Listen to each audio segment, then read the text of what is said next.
Hi everyone, I'm Noel Atchison, here on behalf of CoinDesk Studios at the Stellar Meridian event in Madrid.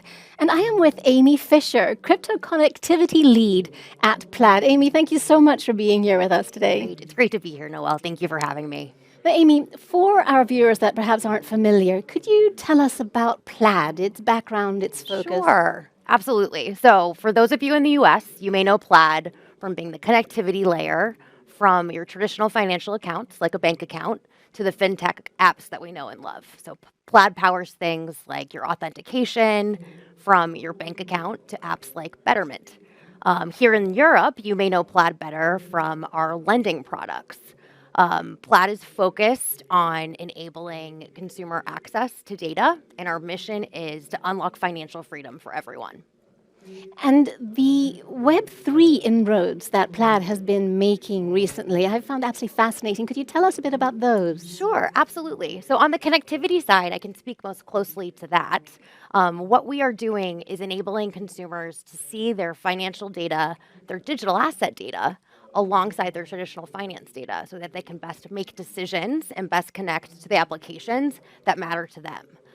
So that is one of the ways that we are powering the Web3 ecosystem, but really I think it comes down to real life use cases. And I think when I think about the space and when I think about the folks I talk to every day outside of the ecosystem, can be a bit esoteric, right? To talk about Web3 or cryptocurrency. And when you break it down into real world practices, which is one of the things I really enjoy learning about in the Stellar ecosystem, is it's all about the real world use cases. So that's one way we're doing that at Plaid.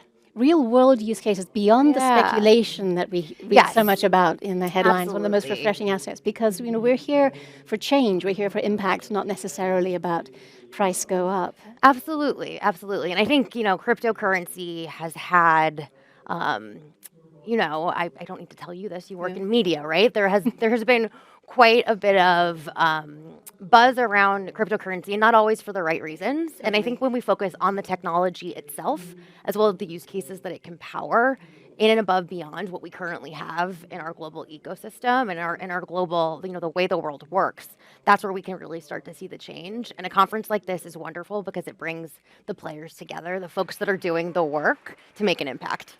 And when you mentioned earlier about presenting, for instance, the digital assets in your typical wallets, what you're talking about is utility. It doesn't really matter what kind of technology is powering that. The end user just wants convenience, reliability, transparency if possible. Absolutely. The utility is what matters. Yeah, and with Plaid, we're able to bring that same experience, the digital experience that's that folks are very comfortable with in the US and are becoming more comfortable with in Europe, so that they can permission their own data and have control over their own data. Is that what drove Plaid's inroads into the Web3 ecosystem? Yeah, it's interesting. The founding story is a bit of a founding story in reverse. Our founders, William and Zach, were looking at financial applications, and they actually found a way to connect to the financial institutions that others found to be very, very valuable. So that's ended up what taking off, after 2011, 2012. And, since then we've really grown, and we've been able to power use cases in identity, power use cases in payments. One of the areas we're very excited about that I think connects very closely to this ecosystem is identity. And right now with Plaid, it's as close to portable identity that you can get in terms of permissioning your own data to be used. So you can sign in to, I'll use Betterment as an example again. You can sign into your Betterment account, but then you can sign into a crypto exchange or something else that's powered by the Plaid network. We power on-ramps and off-ramps. And I think that's another area we can speak to because, behind the scenes, there needs to be a bridge between the traditional financial ecosystem to the new digital asset realm, beyond the blockchain connectivity, but to where those assets are housed. And to be able to connect to fiat is very important. But back to the identity piece, you can connect to another app, but if you've permissioned Plaid to reuse your data, you're not skirting any security issues. You're going through the same processes, but it can become faster, right? And when we get into better, faster, cheaper, right, all those words that we like to use for these great use cases, that's where we really can start to see the needle move in terms of utility and usability.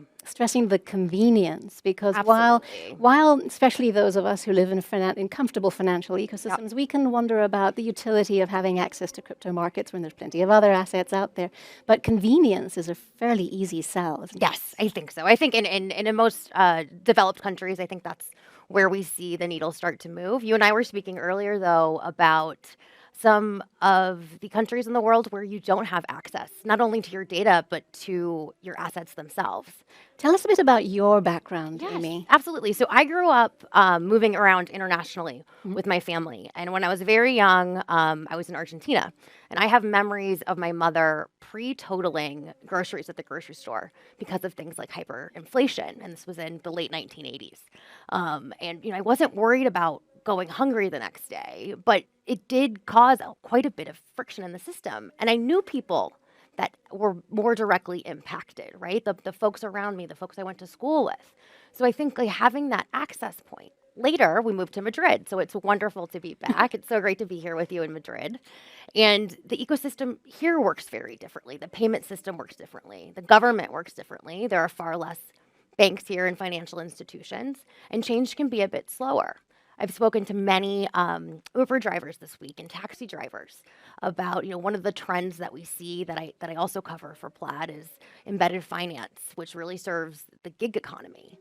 And the gig economy isn't as big here in Madrid. In fact, I would say that there isn't one because of the way the system works. And I think, the technology is a tool. Cryptocurrency can be a tool. Web3 and all of these wonderful use cases that we're seeing here can all be tools to power the change, to give people access not only to their data, but also to the funds themselves. So it's great to see things happening. I do think the regulations will catch up. We're very early, but it's a journey, and it's great to be here with partners to look at what's next.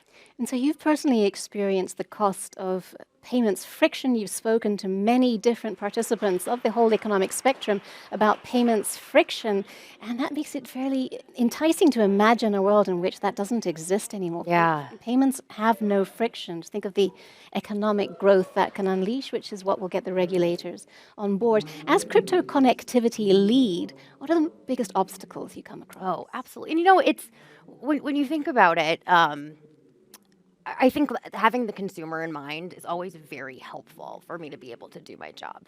There's friction points along the regulatory environment, which I spoke to, and I do think there are some folks here, right, from the CFTC. Like there are folks that are looking to work with the solution. When you look at things like MiCA here in the EU. My impression coming into Madrid and talking to colleagues and having meetings this week is that, MiCA is so wonderful. You have a framework. Now you can thrive in this digital asset community. That's not so. There are cultural friction points as well. So it's been very interesting to see that even though there is much more regulatory clarity here in the EU, that doesn't necessarily mean success for these digital assets. So it's not counterintuitive, but I think culture really matters when we think about the technologies we use and how we use them and how they're presented, either in contrast or in concert with the current technologies, with the current political systems, with the current financial systems.